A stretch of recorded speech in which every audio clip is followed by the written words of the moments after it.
नमस्कार, मैं हूं आपके साथ सोनिया चौहान। उत्तराखंड की खबरों में आप सभी का स्वागत है। रुक करते हैं खबरों की ओर। विश्व परिषद कॉर्बेट नेशनल पार्क का डिकाला जोन पर्यटकों के भ्रमण के लिए खोल दिया गया है। अब पर्यटक इस जोन में डे विजिट के अलावा रात्रि विश्राम भी कर सकेंगे। वहीं स्थानीय विधायक दीवान सिंह बिष्ट और पार्क के निदेशक डॉक्टर धीरज पांडे ने रिबन काटकर हरी झंडी दिखाते हुए भ्रमण पर आए पर्यटकों के कैंटर वाहन आपको बता दें कि को रवाना किया। वहीं आपको बता दें कि बरसात के दौरान 15 जून को हर साल डिकाला जोन बंद कर दिया जाता है और 15 नवंबर को इसे खोला जाता है। पार्क निदेशक डॉक्टर धीरज पांडे ने जानकारी देते हुए बताया कि पार्क प्रशासन ने सभी तैयारियां पूरी करने के बाद इसे खोल दिया गया। उन्होंने बताया कि आज पहले दिन कैंटर और जिप्सी वाहनों में पर्यटक इस जोन के भ्रमण के लिए रवाना हुए। साथ ही उन्होंने कहा कि पर्यटकों की सुविधा को ध्यान में रखते हुए साथ ही वन्य जीवों की सुरक्षा को लेकर भी कर्मचारियों को निर्देश दिए गए हैं। उन्होंने बताया कि पार्क के नियमों के एलईडी स्क्रीन के माध्यम से जानकारी प्राप्त कर सकेंगे। साथ ही उन्होंने बताया कि इस बार पार्क के अंदर ड्रोन के माध्यम से भी निगरानी की जाएगी। क्योंकि देखिए कॉर्बेट पार्क में जो इतना सैलानी आता है, इतना टूरिस्ट आता है, इससे हमारे हजारों लोगों को रोजगार भी मिलता है। वहां पर जिप्सी के माध्यम से गाइड के रूप में, तो कुल मिलाकर के वो एक रोजगार का एक बहुत बड़ा हम लोगों पर एक सहारा भी है। और हमारा हमेशा प्रयास रहता है कि ज्यादा से ज्यादा लोगों को हम वहां पर आकर्षित कर सकें। और जिस तरह पूरा आप देखते हैं कि पूरा एक इलाका होटल्स के रूप में आज बहुत ज्यादा होटल्स उस इलाके में है, तो एक प्रत्यक्ष और अप्रत्यक्ष रूप से रोजगार देने का काम कर रहा है। तो हमारा लगातार प्रयास रहता है कि कॉर्बेट को और सुचित किया जाए। देखिए, कॉर्बेट टाइगर रिजर्व का प्रमुख टूरिज्म जोन डिकाला आज खोल दिया गया है। जो अंदर रोड्स हैं और जो अवस्थापना संबंधी हमारी सुविधाएं जो टूरिस्ट को उपलब्ध कराई जानी है, उसकी तैयारियां पूरी कर ली गई हैं। इस वर्ष टाइगर साइटिंग भी बहुत अच्छी हुई है अन्य जोनों में, और कॉर्बेट टाइगर रिजर्व का जो डिकाला जोन है इसमें भी अच्छी टाइगर की प्रेजेंस देखी गई है। तो हमें उम्मीद है कि जो टूरिस्ट अंदर जा रहे हैं उन्हें वन और वन्यजीव संरक्षण का एक अच्छा अनुभव प्राप्त होगा। और उसके साथ साथ हमारी कोशिश ये भी है, क्योंकि अभी लगभग 30% क्षेत्र जो है वो पानी से कालाघाट डैम के पानी में डूबा हुआ है, तो टाइगर्स और हाथी एक लिमिटेड क्षेत्र में सिमटे हुए हैं। हमारी कोशिश है कि इस वर्ष पूरे क्षेत्र की निगरानी ड्रोन के माध्यम से भी की जाए, और जो गाइडलाइंस हैं वन विभाग की, जो टूरिस्ट संबंधी गाइडलाइंस हैं, उनका पालन जो जिप्सी चालक हैं और जो गाइड्स हैं और जो टूरिस्ट हैं वो करेंगे। देहरादून में नेत्र रोगियों की संख्या में दीपावली के बाद से इजाफा देखने को मिल रहा है। अक्सर ऐसे त्योहारों में पटाखे जलाते वक्त आंखों में बारूद जाने और चोट लगने का खतरा बना रहता है। वहीं गंभीरता से इस बात को न लेने पर अंजाम बेहद ही खतरनाक हो सकता है। आपको बता दें कि देहरादून के जाने माने सुशील ओझा नेत्र विभाग एसोसिएट प्रोफेसर ने बताया कि दीपावली के बाद से ही ऐसे मरीजों की संख्या में इजाफा देखने को मिल रहा है।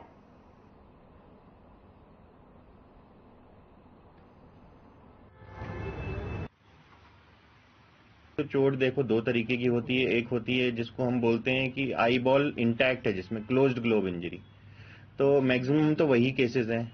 और एक होती है परफोरेशन, जिसमें इंजरी में आंख की आई बॉल डैमेज रहती है। तो परफोरेशन में तो सर्जरी करनी पड़ती है, और बाकी बिना परफोरेशन वाले मरीजों को दवाओं से ही ठीक कर लिया जा रहा है।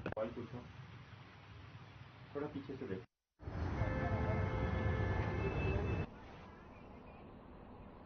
ऋषिकेश कोतवाली के घाट चौकी के पास संदिग्ध रूप से घूम रहे 2 युवकों को गिरफ्तार किया गया, जिनके कब्जे से पुलिस ने 315 बोर का तमंचा और एक जिंदा कारतूस और खुखरी बरामद की। आपको बता दें कि आरोपियों को पुलिस ने न्यायालय में पेश किया, जहां कोर्ट के आदेश पर पुलिस ने अपराधियों को जेल भेज दिया। ऋषिकेश कोतवाली पुलिस के मुताबिक एसएसपी अजय सिंह के निर्देश पर क्षेत्र में लगातार संदिग्धों पर नजर रखने के लिए रात्रि गश्त को तेज कर दिया गया है। इसी कड़ी में त्रिवेणी घाट चौकी प्रभारी विनोद कुमार ने चेकिंग के दौरान संदिग्ध रूप से स्कूटी पर घूम रहे 2 युवकों के तलाशी के लिए रोक लिया।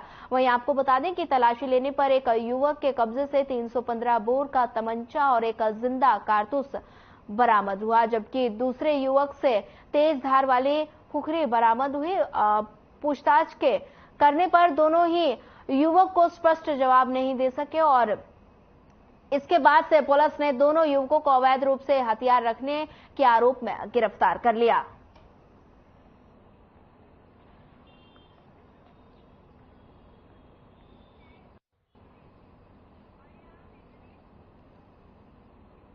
ऋषिकेश के पास राजाजी टाइगर रिजर्व पार्क सभी गेटों को देसी विदेशी पर्यटकों के लिए खोल दिया गया है। जहां पहले दिन दर्जनों पर्यटक पार्क में जंगल सफारी का आनंद लेने पहुंचे, वहीं राजाजी टाइगर रिजर्व पार्क के वन्यजीव प्रतिपालक प्रशांत हिंदवान ने मोतीचूर के रिबन काटकर पर्यटकों को जंगल सफारी का आनंद लेने के लिए पार्क में भेजा।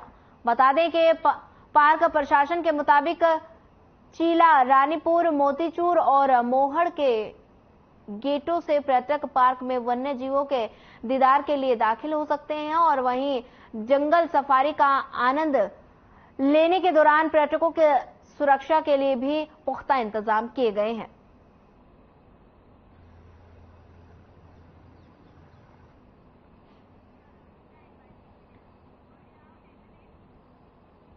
अगली खबर पौड़ी जिले के देहल चोरी क्षेत्र से है, जहां दीपावली के बाद हर साल मंजू घोषेश्वर महादेव मंदिर में लगने वाले कांदा मेले में इस साल भी श्रद्धालुओं का हुजूम देखने को मिला। बता दें कि मंजीन कांदा मेला समिति और मंदिर के पुजारियों ने वैदिक मंत्रोच्चारण किया, जहां मंदिर के कपाट सुबह करीब 8 बजे भक्तों के दर्शनार्थ के लिए खोले गए। वहीं कांदा मेला समिति के अध्यक्ष हरिद्वारिका प्रसाद भट्ट ने बताया कि आसपास के गांव से ग्रामीण अपने अपने गांव के निशान मंदिर में चढ़ाते हैं और सुख समृद्धि की कामना भी करते हैं।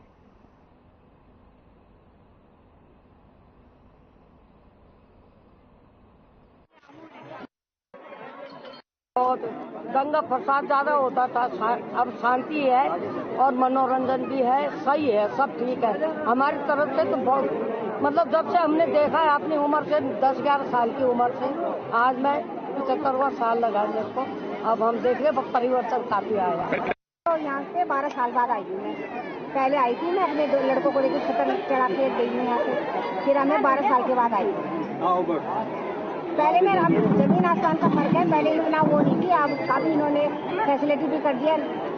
अब माँ के जो भी मन्नत होती है एकदम पूरी हो जाती है। ये मेला हमें लोग आयोजन करते हैं, ग्राम कांडा जो इसके पुजारी हैं वही है। हर साल दीपावली के बाद 2 दिवसीय मेले का हम लोग आयोजन करते हैं और बड़े यहाँ पे क्षेत्रीय लोग और क्षेत्रीय नहीं पूरे उत्तराखंड से लोग यहाँ पे एक बार अपने बच्चों के जीवन काल में जरूर भेंट स्वरूप निशान लेके आते हैं। और जो यहाँ के ध्यानता कहीं भी उत्तराखंड या भारतवर्ष में कहीं भी हो, वो भी अपने मायके से आके और मंजूघोष में अपने लड़कों का निशान भेंट स्वरूप यहाँ पे चढ़ाते हैं। और यहाँ पे जो है हमने 3 दिन पहले से व्यवस्थाएं बना ली थी, कहाँ पे दुकानें लगेंगी, कहाँ से लाइन लगेगी, और पूरा उसी हिसाब से हमारा प्रत्येक ड्यूटी पॉइंट हमने बनाया था और उसमें पुलिस बल तैनात किया गया है।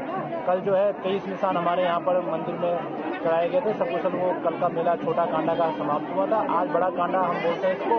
आज जो है हमारी प्रत्येक पॉइंट पर ड्यूटी लगी है।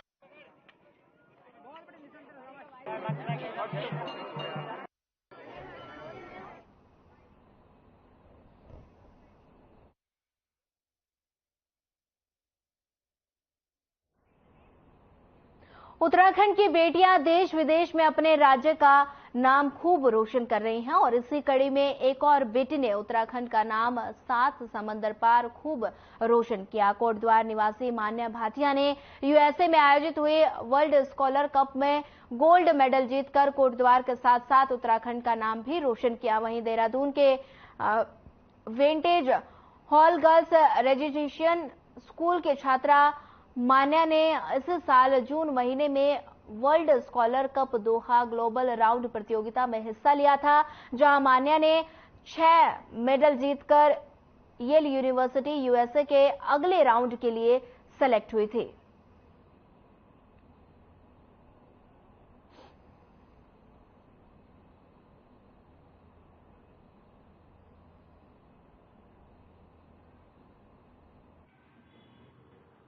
स्कॉलर्स कप WSC का था। इसमें हमने सबसे पहले रीजनल राउंड में पार्ट करा था जो कि मसूरी में था।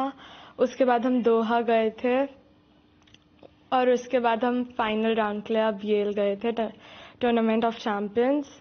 और यहाँ येल में लास्ट राउंड था ये, जिसमें मुझे 6 गोल्ड और 2 सिल्वर मेडल्स मिले हैं।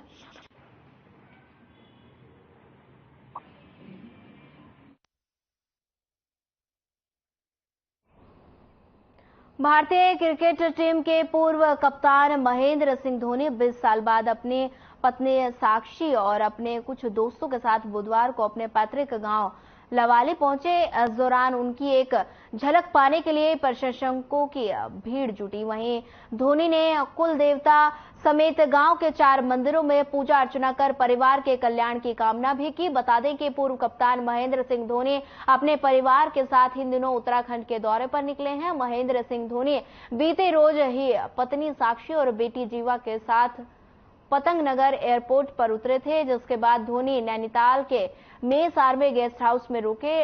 कल बुधवार को महेंद्र सिंह धोनी अल्मोड़ा पहुंचे। यहां से धोनी अपने पैतृक गांव लवाली गए। परिवार संग अपने पैतृक गांव लवाली पहुंचे। महेंद्र सिंह धोनी ने इष्ट देव के दर्शन किए और आपको बता दें कि इस दौरान धोनी ने भारतीय क्रिकेट टीम के विश्व कप में जीत की दुआ भी मांगी। वहीं विश्व कप 2023 के सेमीफाइनल मैच के लिए भारतीय फैंस का जुनून 7वें आसमान पर है। आपको बता दें कि दोनों टीमें विश्व कप 2019 के सेमीफाइनल में भी भिड़ी थी, जिसमें भारतीय टीम को हार का सामना करना पड़ा था, लेकिन टीम इंडिया ने मैच को जीतकर हिसाब चुकता कर दिया।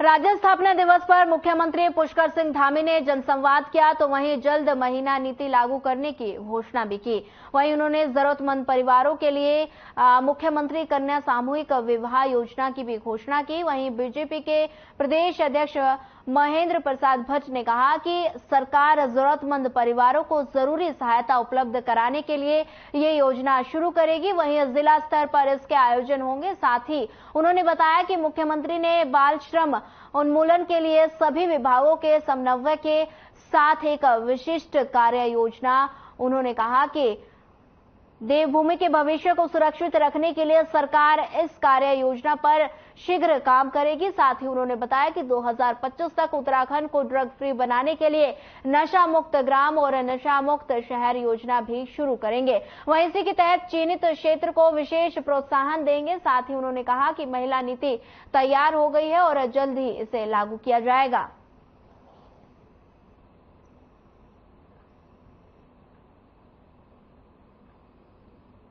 देखिए, 2 बड़ी महत्वपूर्ण विषय महिला नीति का विषय आया, साथ साथ बाहर का गरीब परिवार के अंदर गरीब परिवार की बेटियों की शादी सामूहिक विवाह का जो विषय है, ये सरकारी सभा आयोजन का एक बहुत बड़ा कार्यक्रम है, जिसको माननीय मुख्यमंत्री ने इसकी परसों घोषणा की है।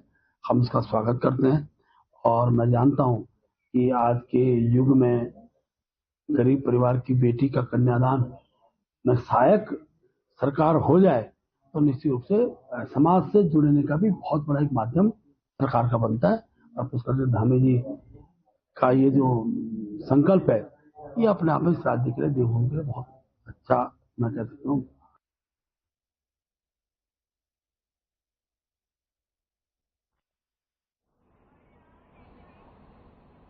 लोकसभा चुनाव को लेकर कांग्रेस की तैयारी लगातार जारी है। बता दें कि आगामी 16 तारीख को कांग्रेस प्रदेश अध्यक्ष करण माहरा पौड़ी लोकसभा सीट के 3 जिलों में कार्यकर्ताओं के साथ बैठक करेंगे। वहीं जानकारी देते हुए करण माहरा ने बताया कि लोकसभा चुनाव को लेकर कांग्रेस द्वारा कार्यकर्ताओं को जिम्मेदारी सौंपी गई है। इसके साथ ही आगामी 16 तारीख को पहले चरण में चमोली जनपद से कार्यकर्ताओं का सम्मेलन होगा। इसके बाद रुद्रप्रयाग और पौड़ी जनपद का सम्मेलन किया जाएगा। इस सम्मेलन में सभी बूथों से 3-3 कार्यकर्ताओं को आमंत्रित किया गया है। उन्होंने बताया कि 1170 मंडल का गठन किया गया और इसके अलावा 835 बूथ बनाए गए हैं।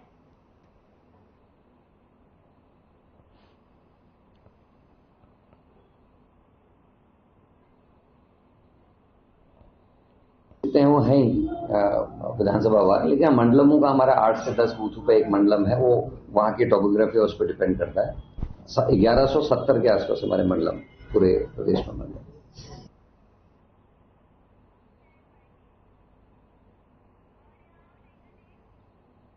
गोवा में आयोजित हुए 37वें राष्ट्रीय खेलों में मिनी गोल्फ चैंपियनशिप में उत्तराखंड के लिए गोल्ड मेडल जीतने वाली समृद्धि थपलियाल का स्पोर्ट्स में ही करियर बनाने का सपना है। 37वें राष्ट्रीय खेलों में गोल्ड मेडल जीतकर कोटद्वार पहुंची स्मृति थपलियाल ने कहा कि 1 नवंबर से 3 नवंबर तक आयोजित हुई मिनी गोल्फ प्रतियोगिता में 28 राज्यों के साथ ही 8 केंद्र शासित प्रदेशों के खिलाड़ियों ने भी हिस्सा लिया था। हरिद्वार पतंजलि से bachelor of physical education and sports का कोर्स कर रही स्मृति थपलियाल के मिनी गोल्फ प्रतियोगिता में गोल्ड मेडल जीतने पर मुख्यमंत्री समेत कई लोगों ने उसे बधाई दी।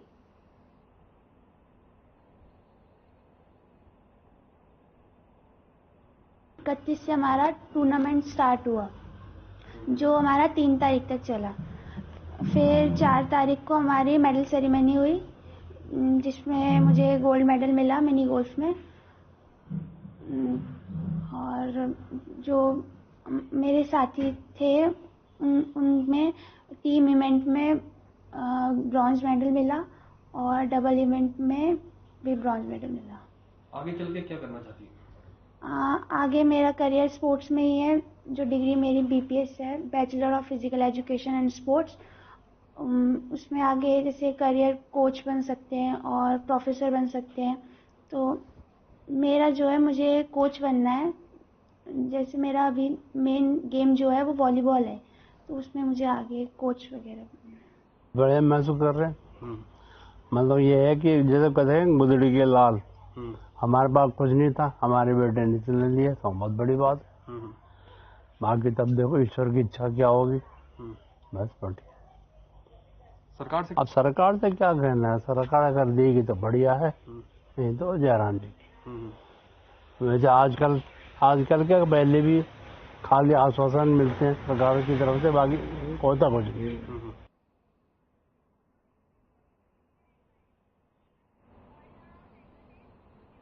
बडकोट उत्तरकाशी में भैया दूज के पावन पर्व पर आज सुबह, बता दें कि सुबह करीब 11:57 पर विश्व परिषद यमुनोत्री धाम के कपाट वैदिक मंत्रोच्चारण के साथ शीतकालीन के लिए बंद कर दिए गए हैं, जिसके बाद शीतकाल में 6 महीने तक मां यमुना के दर्शन उनके शीतकाल प्रवास शिशिमठ खरसाली में होंगे। श्री 5 पंडा समिति यमुनोत्री धाम के तीर्थ पुरोहितों ने बताया कि भैया दूज के पावन पर्व पर बुधवार को सुबह मां यमुना के शीतकाल प्रवास खरसाली से शनिदेव को डोली यमुनोत्री धाम पहुंची, जहां विधि विधान से पूजा अर्चना एवं हवन यज्ञ क्रिया के बाद 11:57 पर अभिजीत मुहूर्त में वैदिक मंत्रोच्चारण के साथ शीतकाल के लिए यमुनोत्री धाम के कपाट बंद कर दिए गए हैं। इस मौके पर सैकड़ों श्रद्धालु मौजूद रहे।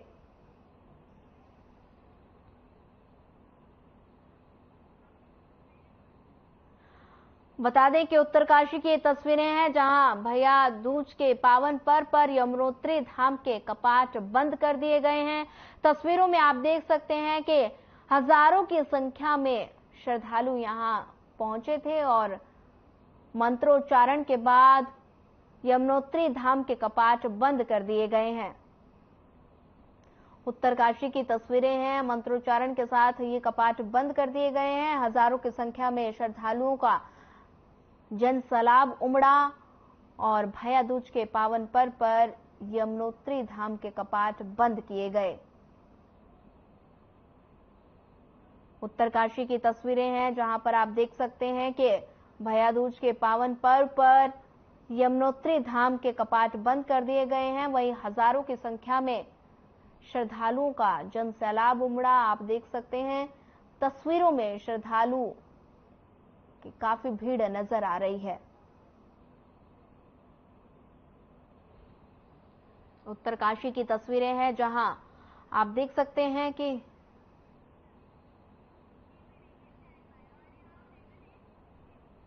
देश के कई राज्यों में छठ पूजा की तैयारी शुरू हो चुकी है। वहीं इसी कड़ी में देहरादून के कई घाटों पर छठ पूजा का भव्य आयोजन किया जा रहा है। वहीं आपको बता दें कि छठ पूजा में डूबते उगते सूर्य को अर्घ्य देने का खास महत्व है। वहीं बिहारी महासभा ने मुख्यमंत्री से पूजा को देखते हुए घाट पर चेंजिंग रूम और लाइट की व्यवस्था करने का अनुरोध किया। वहीं आपको बता दें कि छठ पूजा को लेकर बिहारी महासभा की तैयारी पूरी हो चुकी है। वहीं टपकेश्वर घाट पर कद्दू भारत का महाआयोजन होगा।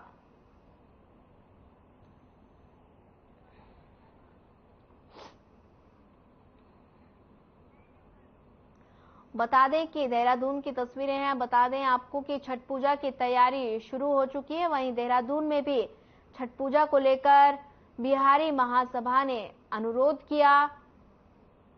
चेंजिंग रूम और लाइट की व्यवस्था के लिए उन्होंने अनुरोध किया। बता दें कि छठ पूजा की तैयारी शुरू हो चुकी है। वहीं देहरादून में भी बिहारी महासभा ने व्यवस्थाओं के लिए अनुरोध किया। चेंजिंग रूम और लाइट की व्यवस्था की उन्होंने मांग की है।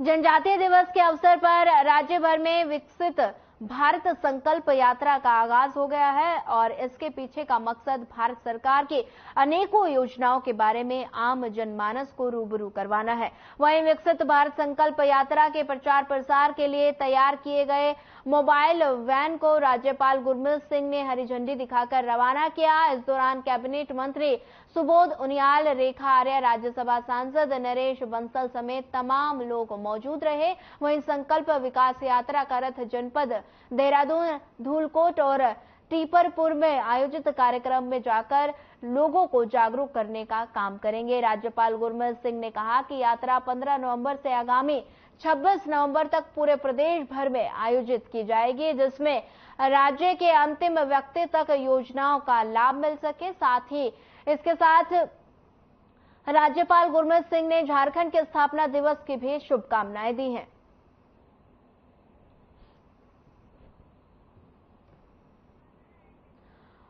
बता दें कि देहरादून की ये तस्वीरें हैं। भारत संकल्प यात्रा का आगाज हुआ है। वहीं लोगों को रूबरू कराना इस यात्रा का मुख्य उद्देश्य है। मोबाइल वैन को हरी झंडी दिखाकर रवाना किया गया।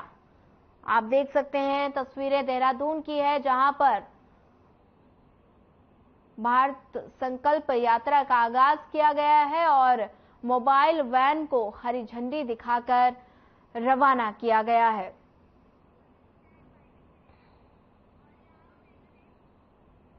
सिविल लाइन कोतवाली क्षेत्र में दो पक्षों में जमकर मारपीट का वीडियो सोशल मीडिया पर लगातार वायरल हो रहा है। वहीं आपको बताया दें कि गाड़ी के साइड लगने से दोनों पक्षों में विवाद हो गया और मारपीट शुरू हो गई। वहीं पीड़ित पक्ष का आरोप है कि आरोपियों ने गाड़ी तोड़फोड़ भी की और मामले को लेकर सिविल लाइन कोतवाली में तरहीर मुकदमा दर्ज करवा लिए। वहीं पुलिस ने मुख्य आरोपी समेत 2 लोगों को गिरफ्तार कर लिया। इसके साथ अन्य लोगों की तलाश की जा रही है। वहीं पुलिस वायरल वीडियो के आधार पर आरोपियों की पहचान कर रही है।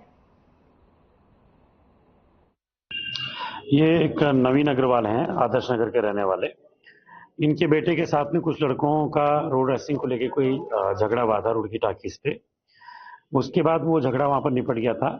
उसके बाद दूसरे पक्ष ने जब ये घर जा रहा था रात को आदर्श नगर, तो आदर्श नगर में जो मलकपुर चुंगी तिराहा पड़ता है, उसमें इन्होंने 10-15 लड़कों ने घेर करके जब उनको घेर लिया तो उस लड़के ने फिर अपने फादर यानी कि जो हमारे कंप्लेनेंट हैं उनको बुलाया। वो मौके पहुंचे, उन्होंने काफी समझाने की कोशिश करी मारपीट के बीच में कि भाई मारपीट मत करिए।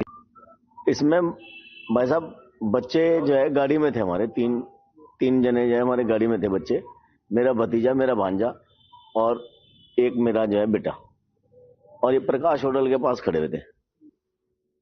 3 जने एक मोटरसाइकिल पे थे और एक और मोटरसाइकिल थी। उन्होंने रॉन्ग साइड पे शायद आके टक्कर मारी गाड़ी में, और टक्कर मारने के बाद फिर बच्चे जो है गाड़ी से बाहर निकले तो उनके ऊपर वहां पे पहले तो बेल्ट से मारा, माथे पे बेल्ट भी लगी हुई उसके, और मेरे बेटे के भी जो है यहाँ पे जो है पेट के पास जो है घाव है बने हुए बेल्ट के।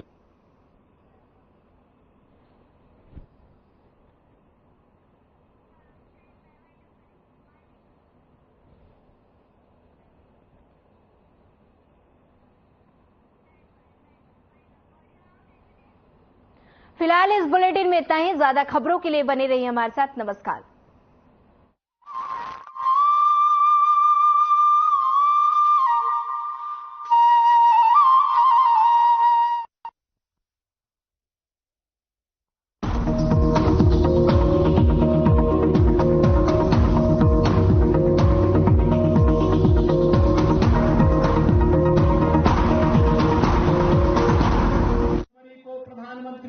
कर कमलों से अयोध्या में राम मंदिर में भगवान रामलला विराजमान होंगे। और इसके लिए मैं आपके पास आया हूं, आपसे कहने के लिए, इसी के लिए आया हूं, आज आपको आमंत्रण देने के लिए भी।